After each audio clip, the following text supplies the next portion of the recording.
Kotkalainen kansanedustaja Sirpa Paatero. Miten arvioisit, missä hallitus on onnistunut tällä vaalikaudella ja mitä sitten on jätetty seuraavalle hallitukselle?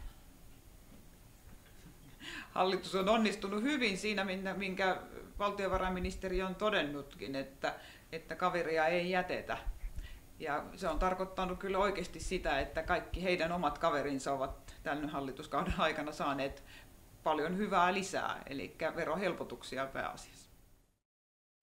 Jos arvioit omaa onnistumistasi kuluneella kaudella, niin missä olet onnistunut ja missä riittää työtä sitten jatkossa, kun tulet valituksi uudestaan kansanedustajaksi?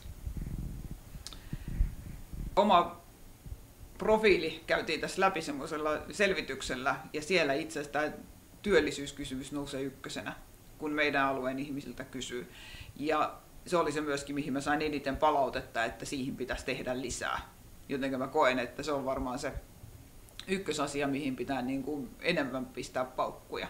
Se, mistä mä sain palautetta, että näkyy, että siihen on kiinnittänyt huomiota, on lasten ja nuorten asiat muuten yleisesti ja sitten tämä terveyden edistäminen, johon liittyy siis liikunta ja muut tämmöiset terveet elämäntavat, niin niiden puolesta, niin siitä on palautetta, että sitä on tehnyt.